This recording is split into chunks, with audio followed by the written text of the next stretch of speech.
Once upon a time, in a dense jungle near a wide river, lived a clever monkey named Mango. She was small but agile, always swinging through the trees in search of the sweetest fruit. Mango's favorite spot was an old, sturdy mango tree that jutted out over the riverbank. She spent her days munching on juicy mangoes, peering into the water below. In the same river lived a crocodile named Crocker, who was known for his cunning and strength. He often swam near the riverbank, his eyes just above the surface of the water, waiting patiently for his next meal. One sunny morning, Crocker noticed Mango feasting on her favorite fruit. His mouth watered at the sight of the plump, juicy mangoes and at the thought of having a plumper, juicier monkey for supper. Crocker devised a plan. Why settle for mangoes when I could have both the monkey and the mangoes? He thought. He called out to Mango from the water, "Hello there, little monkey. You seem to be enjoying those mangoes. Would you like to share some with me?" Mango, being clever, was immediately suspicious, but decided to play along. "Oh, Mr. Crocodile, I would love to share my mangoes with you, but how will you reach them? You can't climb trees after all." Crocker, pretending to be friendly, replied, "Why don't you come down to the riverbank?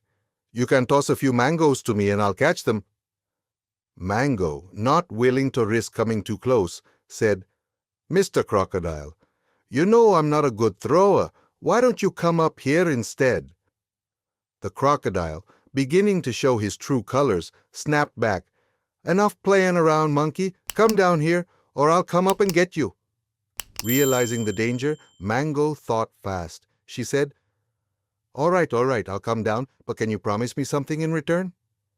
Crocker, eager to have her within reach, agreed. Mango continued, "I have always wanted to see the river from up close. Will you give me a ride on your back so I can see the other side of the river?" Crocker, believing his plan was working, eagerly agreed. "Of course, little monkey. Climb down and hop onto my back." Mango cautiously climbed down the tree and, with a sigh, jumped onto the crocodile's back. Crocker smiled a toothy grin and began to swim towards the middle of the river. Halfway across, he stopped and turned his head to Mango. "You foolish monkey! Now you're in my territory and I'm going to eat you." Mango, however, had anticipated this. "Mr. Crocodile, I see you're hungry, but if you eat me now, you'll never know the secret of the mango tree." Crocker, intrigued, slowed down. "What secret?" Mango, calming herself, said, "In my belly lies the secret to endless mangoes. If you eat me now, you'll never find it. Take me back to the bank, and I will reveal it to you." Crocker, blinded by greed, quickly swam back to the river bank. Once they reached the shore, Mango jumped off Crocker's back and scrambled up the tree to safety. From her perch, she looked down at Crocker and said, "The only secret, Mr. Crocodile, is to never trust anyone who is only out to deceive you. Goodbye." Crocker, realizing he had been outwitted, slunk back into the water, his plan foiled. Mango, smarter and more cautious than ever, continued to enjoy her mangoes from her beloved tree, knowing she had learned a valuable lesson about trust and wit. Once upon a time, in a lush, green jungle, there lived a mischievous monkey named Max. Max was known throughout the jungle for his playful antics and his ability to make everyone laugh. He had a fluffy brown coat, bright eyes, and a cheeky grin that never seemed to leave his face. Max lived in a tall treehouse made of sturdy branches and large leaves. His best friends were a wise old parrot named Polly, a gentle elephant named Ellie, and a speedy cheetah named Charlie. Every day, Max and his friends would gather by the big banana tree to play games and share stories. One sunny morning, Max woke up with a brilliant idea. He decided to organize a jungle talent show. He swung from tree to tree, spreading the word to all the animals. "Come one, come all. Show us your talents at the jungle talent show," he called out. The news spread quickly, and soon, all the animals were buzzing with excitement. Polly the parrot decided to sing a beautiful song. Ellie the elephant planned to perform a graceful dance. And Charlie the cheetah was going to show off his incredible speed. Max, being the funny monkey he was, decided to perform a comedy act. He spent the whole day practicing his jokes and funny faces in front of a mirror made of a shiny pond. He even tried out his jokes on the other animals who couldn't stop laughing. Finally, the day of the talent show arrived. The animals gathered around the big banana tree, which was decorated with colorful flowers and vines. Polly started the show with her melodious song, and the audience clapped and cheered. Ellie followed with her elegant dance, moving gracefully to the rhythm of the jungle drums. Charlie's speed demonstration left everyone in awe as he dashed from one end of the clearing to the other in the blink of an eye. Then it was the monkey turn. He stepped onto the stage with a confident grin and began his comedy act.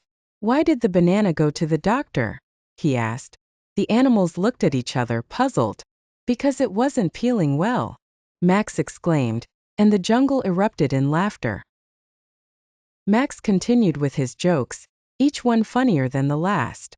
He made silly faces, did funny impressions of the other animals, and even pretended to slip on a banana peel, which had everyone in stitches. By the end of his act, the animals were rolling on the ground, laughing so hard that tears streamed down their faces. After the talent show, the animals gathered around Max to congratulate him. "You were amazing, Max," Polly squawked. "I've never laughed so much in my life," Ellie trumpeted. "You really know how to put on a show," Charlie added with a grin. Max beamed with pride. "Thanks, everyone. I'm glad you enjoyed it. Laughter is the best medicine, after all." From that day on, Max became known as the funniest monkey in the jungle. Whenever anyone was feeling down, they would go to Max for a good laugh. His jokes and playful spirit brought joy to everyone around him. And so the jungle was filled with laughter and happiness, all thanks to Max the mischievous monkey. Every night, as the animals settled down to sleep, they would remember Max's funny jokes and drift off with smiles on their faces. Once upon a time, in a peaceful forest, lived a friendly creature named Brown Bear.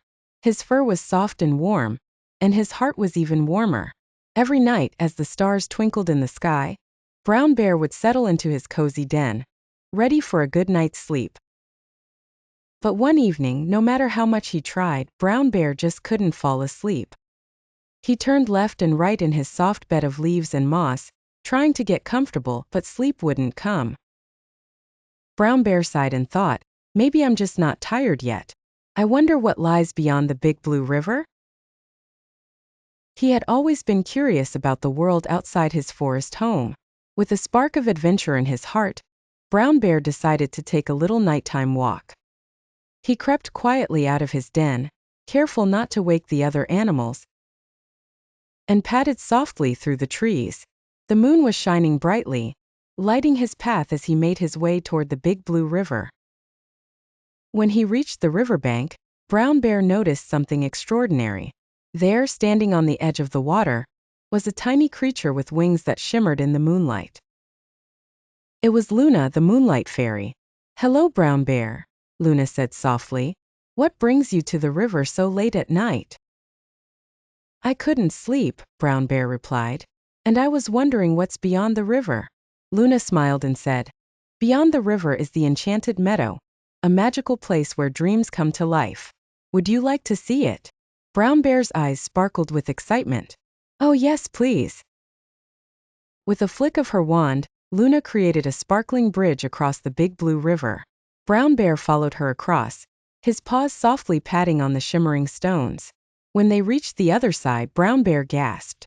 The enchanted meadow was more beautiful than he had ever imagined. The flowers glowed in soft colors of blue, pink, and gold, and tiny fireflies danced through the air, lighting up the meadow like stars. In the distance, Brown Bear saw unicorns grazing under the moonlight and fairies playing in the trees. "This place is wonderful," Brown Bear whispered.